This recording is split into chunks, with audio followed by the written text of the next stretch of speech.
want you to imagine for a second sitting in a doctor's office and getting a diagnosis for a very specific type of lung cancer. Oh, it is a truly terrifying scenario for anyone to face. Right. We are talking about advanced or metastatic, non-squamous, HER2-mutant, non-small cell lung cancer. Right, which is a bit of a mouthful, but biologically speaking, it is essentially a ghost. Exactly. And researchers have known about the HER2 pathway for, what, a really long time now? Oh, absolutely. Like in breast cancer, therapies targeting HER2 completely revolutionized the outcomes. But when you take that exact same receptor and it mutates in non-small cell lung cancer, it behaves entirely differently. It does. It has been incredibly elusive for oncologists. Yeah, and if you received this specific diagnosis even just a couple of years ago, the targeted toolbox was simply empty. Completely empty. You were looking at an aggressive disease with absolutely zero first-line targeted treatment options. Which means you had no customized biological weapon to fight it. None at all. The default in those scenarios is usually just broad systemic chemotherapy. Which, can slow things down, but it doesn't fix the actual problem. Right. It doesn't address the fundamental molecular driver of the tumor. You're basically fighting a highly specific genetic misfire with a very blunt instrument. But, and this is why we're doing this deep dive today, the landscape is shifting dramatically. It really is. We have this highly anticipated April 2026 report from the New England Journal of Medicine. Right, detailing a phase 1A/1B multi-cohort trial for a new oral medication called Zongertinib. And Zongertinib was engineered from the ground up to step into this exact medical void we were just talking about. So our mission today is to unpack this NEJM report. We want to really understand how this drug is, changing the math for these patients. To do that, we kind of have to look past the top-line summary and get into the actual mechanics of the drug. Yeah, let's get into the weeds a bit.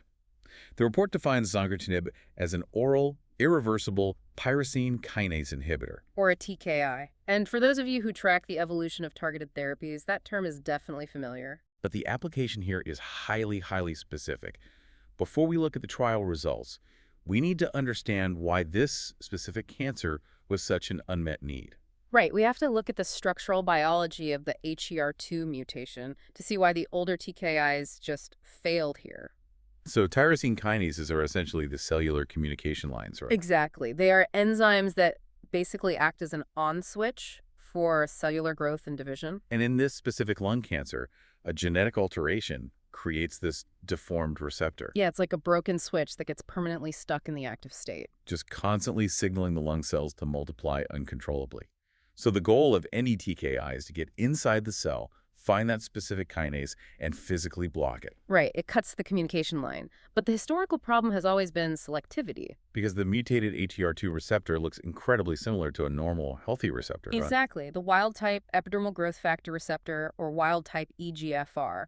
The structural similarity between the two is just a massive bottleneck in drug design. Because the previous generations of drugs couldn't really tell them apart. Right. They would bind to the mutated HER2, which is great, but they would also bind to the wild-type EGFR. Okay, so think of it like a sniper versus like a grenade.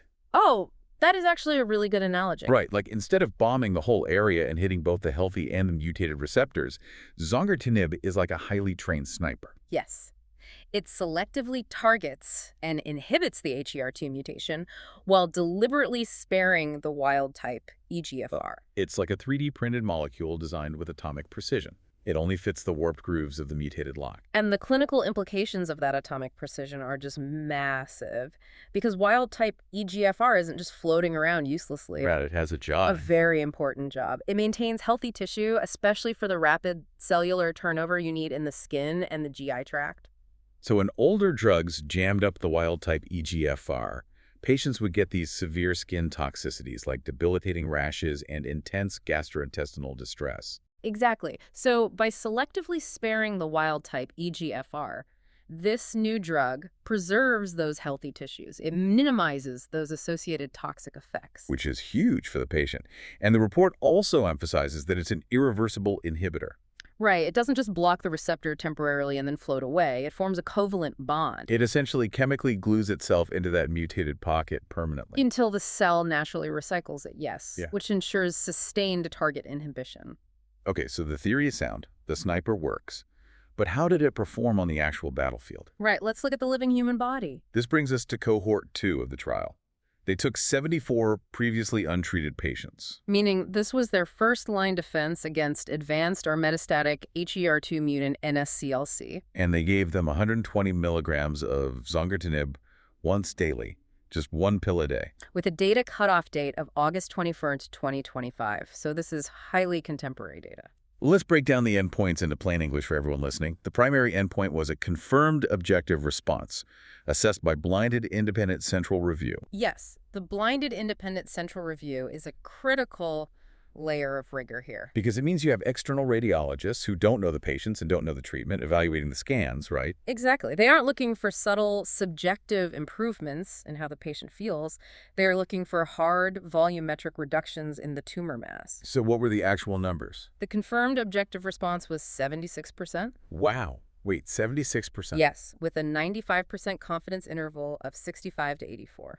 I just want to pause and emphasize the magnitude of this for you listening. Going from 0 first-line options to a daily pill that visibly shrinks tumors in over 3/4 of patients. It fundamentally alters the prognostic algorithms for oncologists. It's a game changer. But shrinking a tumor is only half the battle. What about the duration? What was the median progression-free survival? The median duration of response was 15.2 months. Yeah. And the median progression-free survival, the time they live without the disease advancing, was 14.4 months. Over a year. Well over a year, yes. Sustaining an objective response for over 15 months on a single oral medication really proves the efficacy of that irreversible binding we talked about. Because the cancer struggles to bypass that permanent roadblock quickly. Well, exactly. It creates a metabolic bottleneck. Okay, but efficacy is only half the story, right? The natural next question is the cost to the patient's quality of life. Always. You have to look at the safety data. And I've got to be honest, I was looking at the data for cohort 2, and I was genuinely shocked. Mm-hmm. I have to push back a bit here. Oh, what caught your eye? The study says 99% of patients 73 out of 74 people experienced adverse events of any grade. Yes. And 45% had grade 3 or higher.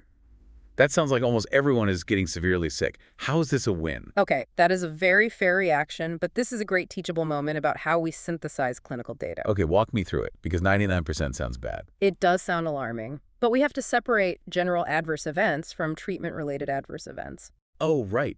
Because in oncology trials, basically every physiological fluctuation gets recorded as an adverse event. Exactly. If a patient gets a cold from their grandchild, or if their underlying cancer causes fatigue, regulatory requirements mandate that it gets recorded as an adverse event. And over a 15-month period in a metastatic lung cancer population, it's pretty much statistically guaranteed that almost 100% of them will experience some sort of health issue. Right. So we have to filter out the background noise and look at the real numbers, the events the investigators actually attributed to the drug itself. Okay, so when we isolate the treatment-related adverse events, what do we get? The number drops to 91% for any grade. But more importantly, we need to look at the severity. The grade 3 or higher events, the ones that actually limit the dosage. Right. Treatment-related adverse events of grade 3 or higher occurred in only 19% of the patients. So just 14 out of the 74 patients. Yes. And analyzing that 19% severity rate ties right back to our sniper analogy from earlier. Because it spares the wild-type EGFR. Precisely. The authors conclude that because it spares the wild-type EGFR, the treatment-related adverse events were predominantly low-grade. Grade 1 or 2. Stuff that can be managed with supportive care while they stay on the full 120 milligram dose? Yes. It shifts the paradigm from just surviving the brutal treatment to actually maintaining a functional quality of life while suppressing the tumor. Which is incredible. But the trial didn't stop there. Having established that it works well and is tolerable, they pushed into the final frontier. The hardest to reach cancer cells. Right. Let's talk about exploratory cohort 4.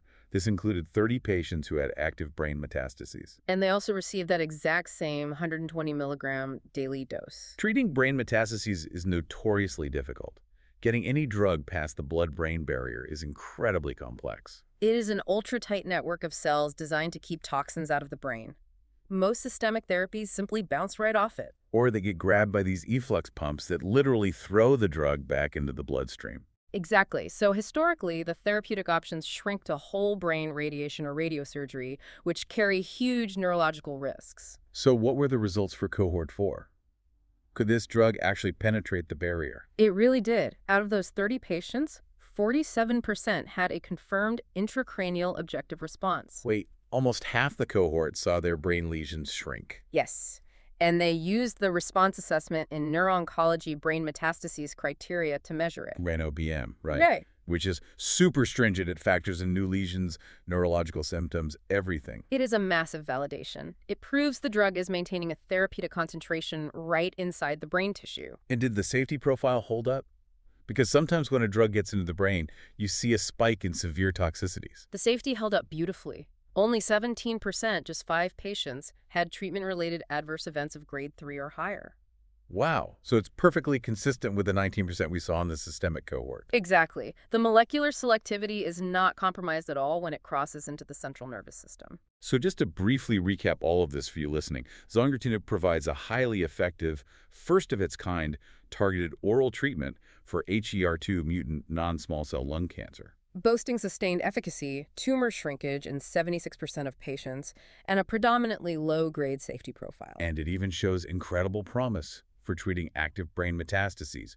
It is a massive breakthrough. It truly is a triumph of rational drug design. But as we wrap up this deep dive, I want to leave you with a final provocative thought. Oh, what's that? We established that Zongertinib is an irreversible inhibitor. It forms a permanent covalent bond to its HER2 target. Right, which is the engine of its sustained efficacy over those 15 months. But think about the evolutionary arms race of cancer. If this drug binds permanently and the tumor cell simply cannot unbind it, what happens next? Acquired resistance. Exactly. How might a highly adaptive tumor eventually try to mutate around a roadblock that cannot be reversed?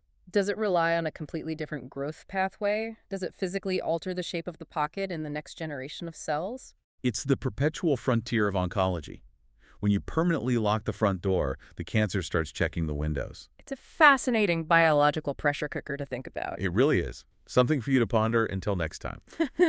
Thanks for joining us on this deep dive into the New England Journal of Medicine report. We will catch you on the next one.